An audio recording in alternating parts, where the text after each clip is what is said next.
Good morning and good afternoon, ladies and gentlemen. My name is June, and I will be your moderator for today.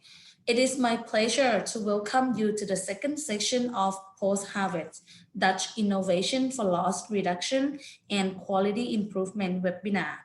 I would like to thank everyone for joining us today. The second section of the webinar on company pitches will cover fruits, flower, and vegetable industry, which separate to three rooms. This room will focus on vegetable subsector. The room on flower and fruits are ongoing parallel with this room, and links to those two rooms are available on B2Match platform. So if you have any question, please feel free to put in the Q&A or our chat box. And now I would like to welcome Mr. Renaldi, owner of Sobi Farm in Indonesia, to give a pitching presentation. Mr. Renaldi, please. Okay, hi everyone. To, um, okay. Today I will share about post-harvest challenges in Indonesia from a business owner point of view. Okay, so I'm Reynaldi Subiantoro. My company name is Subi Farm. The Subi is coming from the last name. My product categories is horticulture and start launching to supermarket at September 2019. So this is a little photo of our farm. This is Chinese cabbage. This is beef tomatoes. We are mostly leaf and beef tomatoes farmer with other exotic crop. So this is our farm. We have the open field and the greenhouse with the DFT and substrate technology. In here we have a packing house in our farm direct from the farm. So this is a photo of our farm, the curly lettuce, the kale. This is our product in the market, and this is our signature plastic with the beef tomatoes and the baby cast lettuce. This is exotic crop in our country. So this is our product in the store. In the freezer, it looks good. So this is our business overview. We are pre-production preparation. We choose the commodities to plant, to cultivate, and to sell. Then we plant the crop, and we have the post-harvest management. So these are the 6 main things that I think I need to share with you guys. So number 1 is sorting qualification. This is the most challenging one. So sometimes the crop is not producing the fruit big enough to the market. I think the veggies should be the color and the fruit maturity is required. So the sorting makes some waste production. Then sometimes the consumer want to special request by itself. So if you see our plastic, then if the crop, the leaf is over the height, the plastic cannot contain the veggies, right? So this one is maybe for the later improvement sorting machine for us to make the sorting faster. Then packing. The second one is packing. Packing must be easy to pack, easy to pack and nice looking packaging. We are trying to use grow green plastic with oxium additive. So this one is the challenging one because in Indonesia we are not one commodities big farmer like some country that have a huge corn farm. We have about 75 commodities in our packing house. So we need to master, like we need to have tomatoes packing. We have to have the also the leaf packaging, also with small herbs packaging. So it's not we need to master a lot of the pack. So the third challenge is market value and demand. The challenge here is when the market is overstock and or overproduction, so the market is too full, so it cannot contain anymore. It leads to being wasted, or sometimes we sell it to traditional market at a low price, and also it's not a good deal for us. So it's not a good one. And sometimes also we have the unpredicted demand like in COVID and in some cases. So the demand is so fluctuative. Okay, the fourth one is shelf life. So because of the overproduction or the unpredicted demand, sometimes the crop become stock, right? So the overripe crop and the wilting leaf is our enemies. So we have solution. We are building a cold storage for prolong the shelf life. It will help a lot. So the fifth problem is delivery problem. It's not it is not so much to happen, but this one is uh, happen in some cases. The poor arrangement of the packing will leads to good bad crop when it arrives to the store. So the waste of production, the sixth one is waste of production. It is usually the most unwanted one, because as you can see, if this one is small tomatoes, but it is actually a good quality fruit to eat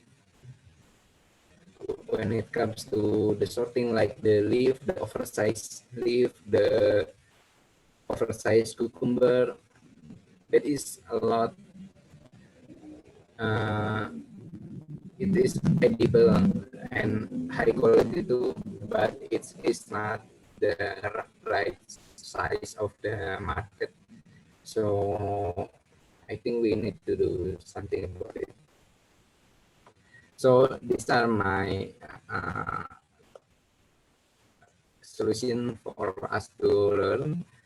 If I divide the waste into two categories, in edible waste and unedible waste.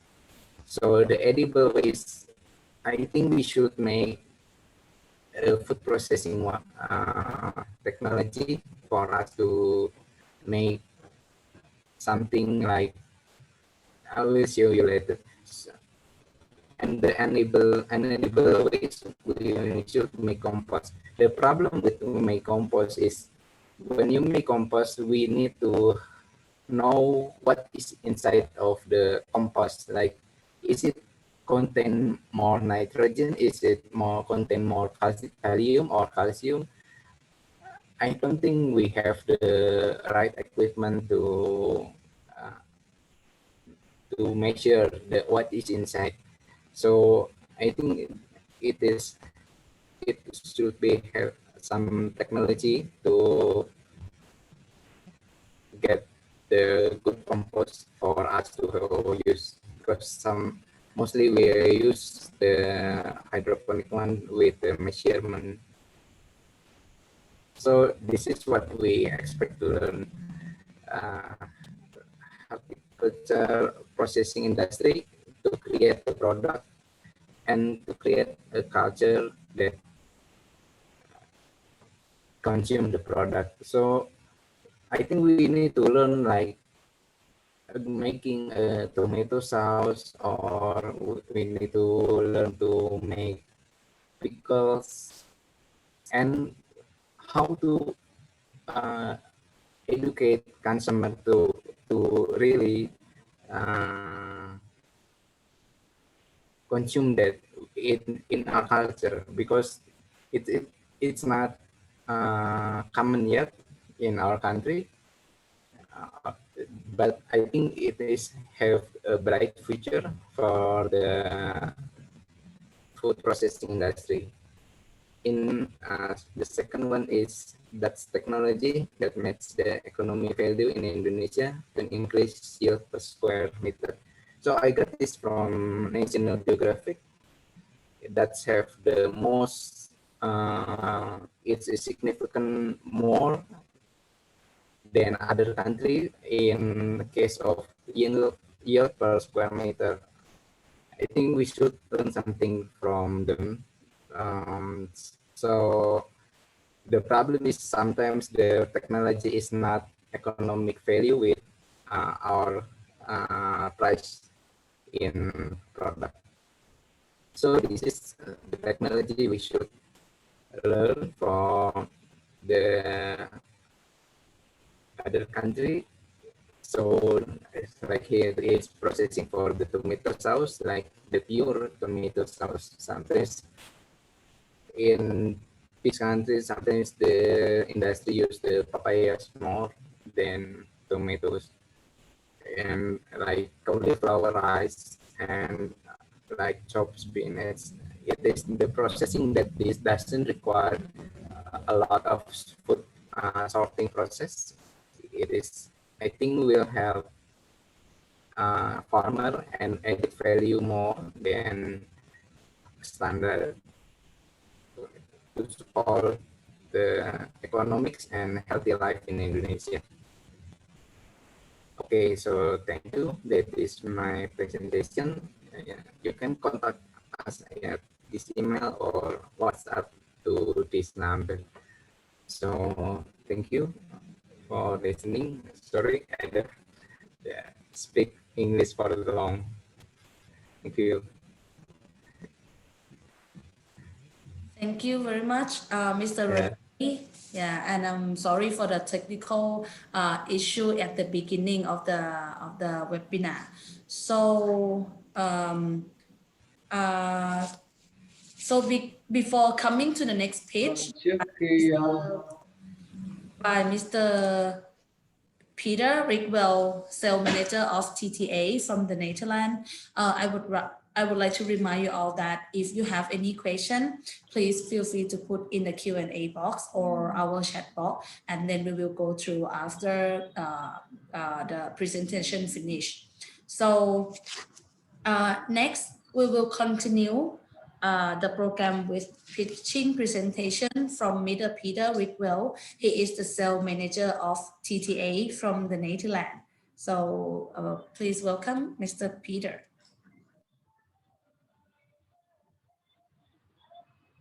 Ơi anh vào được rồi nhưng họ phải xem.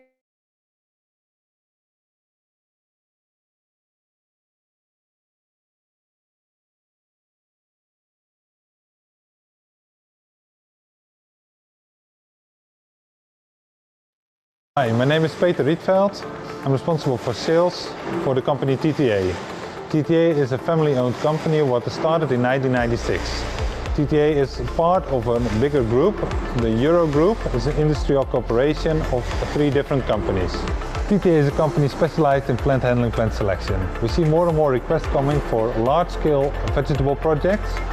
and I would like to show you our new campaign movie, Feeding Dreams.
We have several solutions for different kind of growing systems. We have a solution for a gutter system, an MGS. We also have a transplanting solution for a DFT system, like this. And this transplanting line is specially built for a vertical farm in China. You can see here that we, with the pusher pins, we push up the plug from underneath, and in the same time, with our special designed gripper, we pick up the plant and transplant them in the destination float.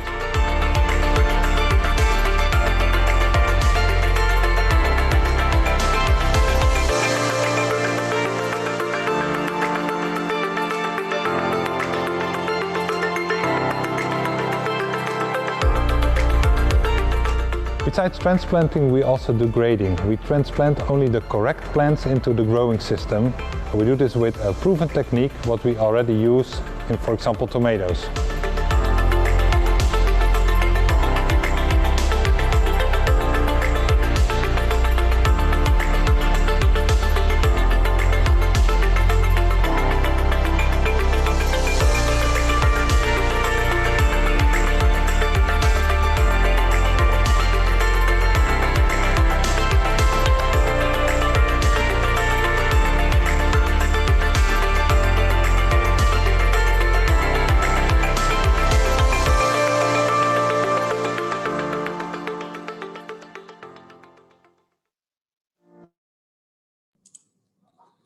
Thank you very much, for the presentation pitching from Mr. Peter Wigwell from TTA, the Netherlands. So next, please welcome our third speaker, Mr. Joseph. He is the area sales manager from Southeast Asia from Omnivent company from the Netherlands as well. So please welcome Mr. Joseph.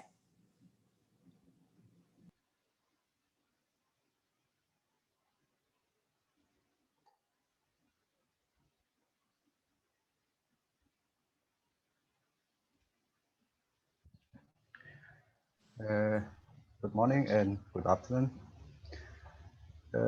Omnivent is a worldwide specialist in crop storage solution, and the company is based in the Netherlands, and we are working all over the world. I would like to brief about what are my presentation. And Omnivent, the first Omnivent commercial short video, it's gonna take 2.5 minutes, and then Omnivent system may take around 3 minutes, and then our product, and then it's gonna take also 3 minutes, and then summary, it will take 1 minute. My name is Joseph Dickinson, and then I'm a area sales manager for Omnivent for Southeast Asia. So first, let's have a look on our commercial short video.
Thank you. When we're talking about fresh vegetable or fresh crop produce or storage, and one thing we have to keep in mind is they are as living thing even after harvesting. Living things mean the cellular respiration process is still taking place in the every fresh produce. So in the case of vegetable storage technology, the, the objective is, to reduce cellular respiration rate and then weight losses of fresh produce, and so that we can get significantly longer shelf life without compromising quality and weight loss. So what are the determining factor in vegetable storage technology? First, storage automation. It is very important to monitor and maintain optimum storage condition. Frequent changes in storage condition can lead to a shorter shelf life with a low quality produce. And then refrigeration. Yep, it is very important to maintain temperature. And then we have carbon dioxide extraction. And every crop has their own optimum level of carbon dioxide inside the storage. So it is very important to keep vegetable to longer time, longer period. And then ventilation is also very important. And then humidification control to prevent weight loss for a longer period of time. That is very important. And also heating. It is for in a cold region. So we have 4 different systems: bulk system, drying wall system, and suction blowing system, and then room ventilation system. So the system can be installed in existing building and also the new building. So it can be installed almost everywhere. And bulk storage, this system is mostly used for potato and onion. The air is forced under the pile of the product, and the air is forced through from the below of the product. And then drying wall system. This system is very high level of flexibility. So ventilation is possible per row or per layer. So it is very flexible system. And then we have a suction system.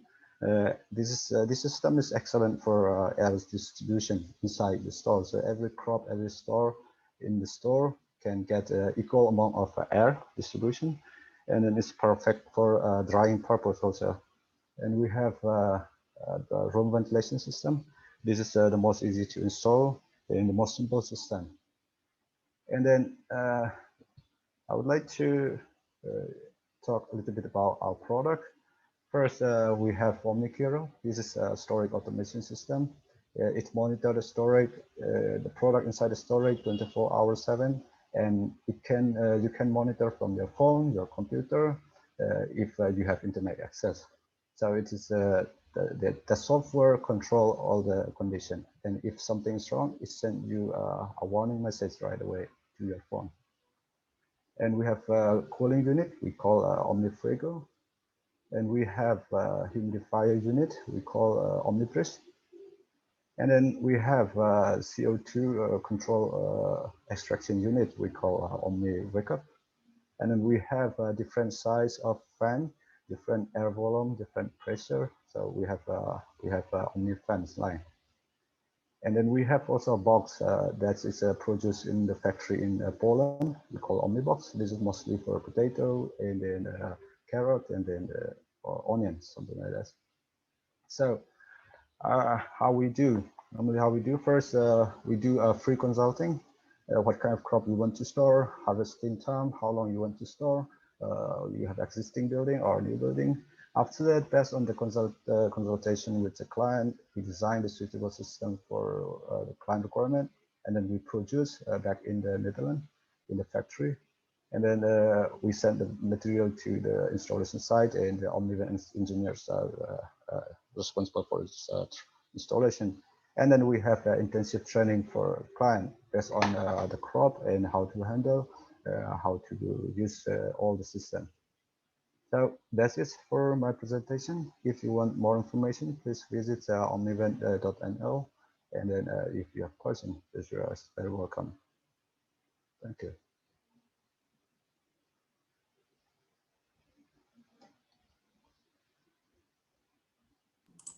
Thank you very much, Mr. Joseph. Yeah, thank you. Welcome. From Mr. Joseph from Omnivan, the Netherlands, for this pitching. This presentation pitching are very interesting and very informative. So now I would like to welcome Mr. Reynoldi, Mr. Peter, and Mr. Joseph to join the Q&A session. We have some interesting few questions from our audience. So, and again, I would like to remind you all that if you have any more questions to ask our speaker, you can feel free to put in our Q&A box, and then our speaker will answer. Okay, so let's start with the question number 1.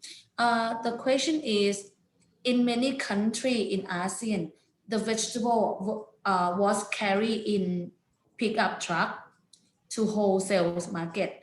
How do you see the future of this transportation type? So maybe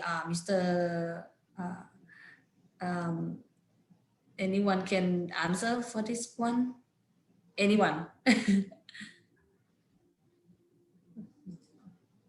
No? Okay, let me take first. Okay.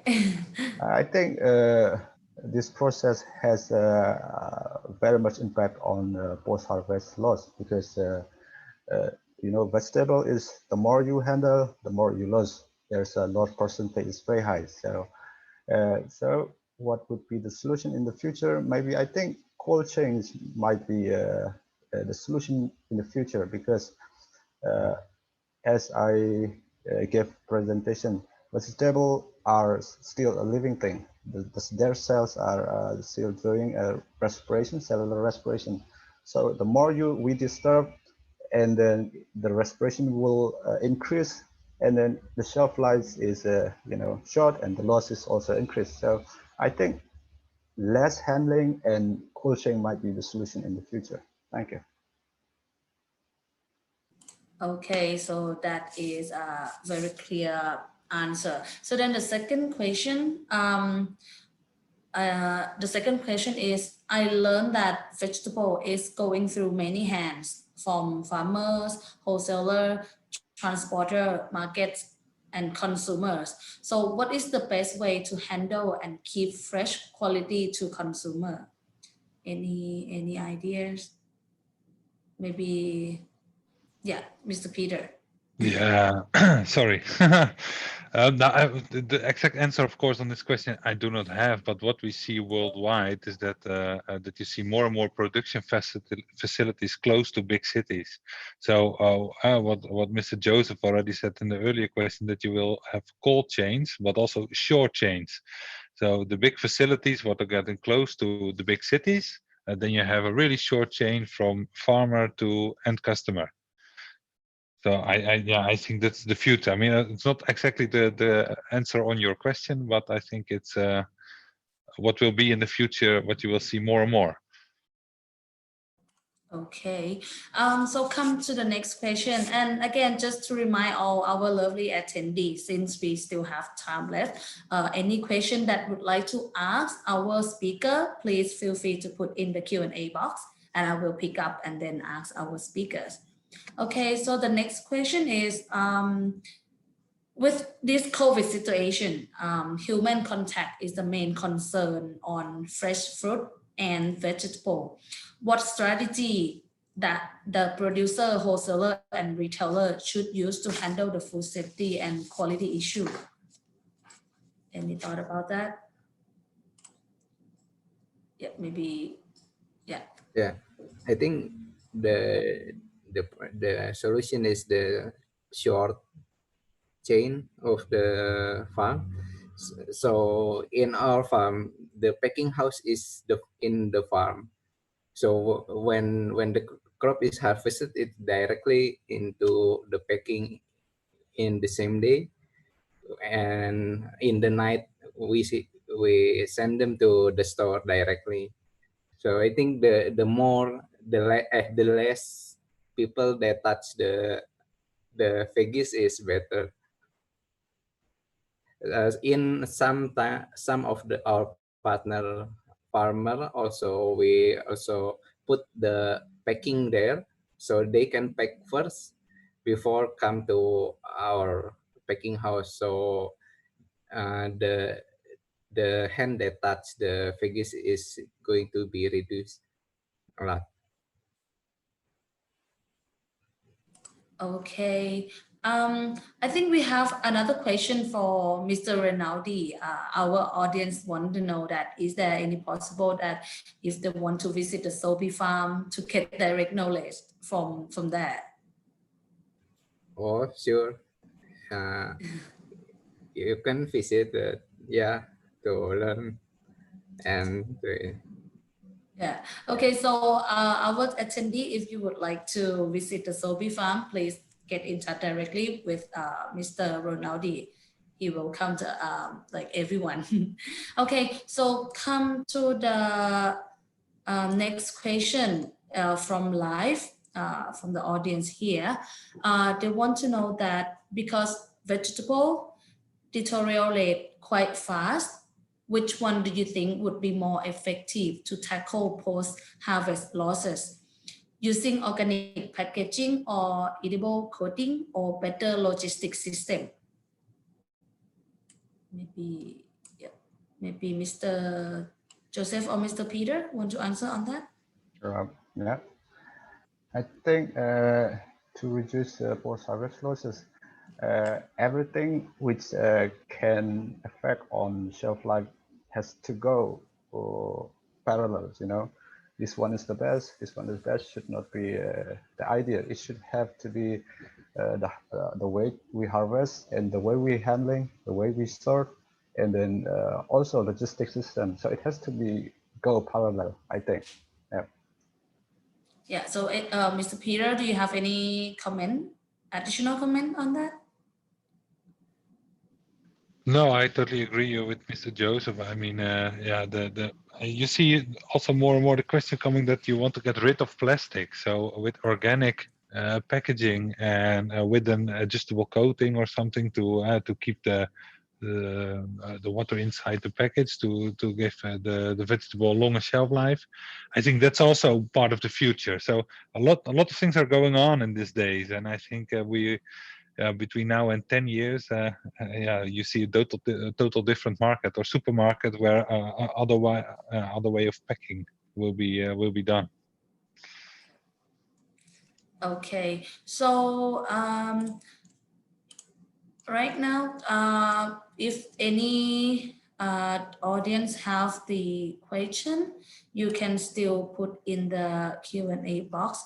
Okay, we have another questions coming in. The question is, does Netherlands has edible packaging technology to offer? Yeah, Mr. Peter or Mr. Joseph could answer that, I think. Yeah, Mr. Peter, please.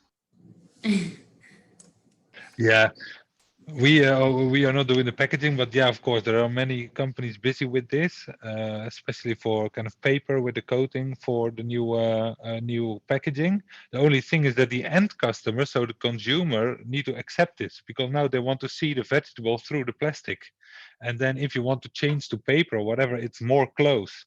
So as soon as the change is other way around. We need to start from the consumer. Are they going to accept another way of packaging?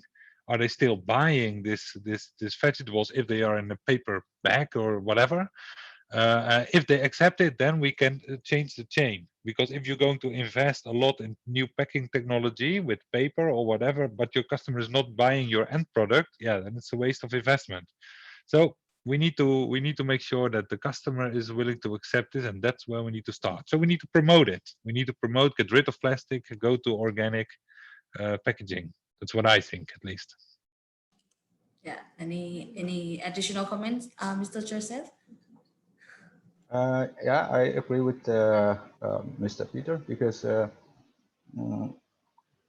in like he says, in investment we have to think about cost plus benefit ratio. You know, this is good, but you know, so that's I totally agree with Peter. Okay, so I think there is no more question here.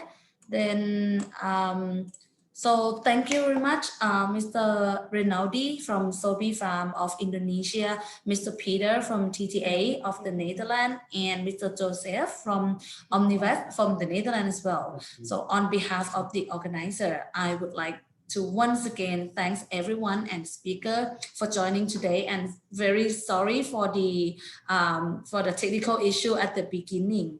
And before the webinar ends, we would like to invite you all to do the survey. Your evaluation will be much appreciated for our further improvement next time. And so thank you and have a good day, everyone. Thank you. Have a good day. Bye-bye. Thank you. Thanks. Thank you.